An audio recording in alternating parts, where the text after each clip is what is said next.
That looks like an arrow corkscrew on there. This is a Togo.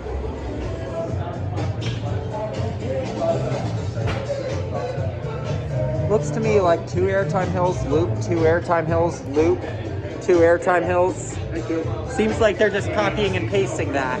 So I want to discuss something regarding the ride behind me, which is Manhatten Express here at the New York. So it's actually a solid ride. I enjoyed it. That's not something that you will typically hear coaster YouTubers say. It is my first Togo coaster. Now, will I say this? I will say this.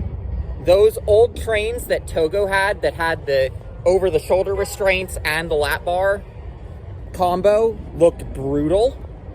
And yes, I can see where that would come from. But honestly, those transitions were not that rough.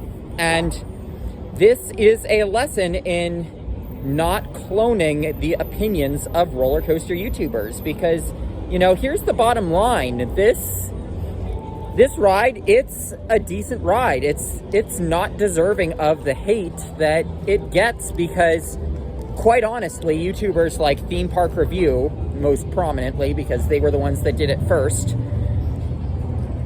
kept going ow, ow, ow, ow, ow, and over-exaggerating how bad certain things were. And then Coaster Studios came, did the exact same thing, and because that's what gets clicks. So I'm just pointing out that, you know, when you hear that a ride is bad, see for yourself.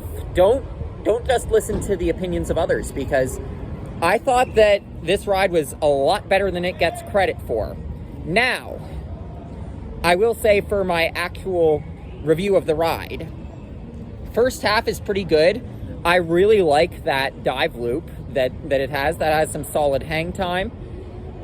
The first couple drops do have a little bit of air time on them, but after that mid-course brake run, it gets pretty forceless. So I do think this ride could be made better if that mid-course brake run got the Mamba treatment, i.e. it was basically turned off, and you got to have that second half without really dealing with the mid-course brake run. That's something I think this ride desperately needs, but at the end of the day, it's actually a pretty good ride in terms of that, and that's not something you're typically going to hear from a coaster YouTuber. That makes me think of the Puzz 3Ds that I grew up with, except at a bigger scale. There was one that I made that was of New York City, so I guess this kind of fits.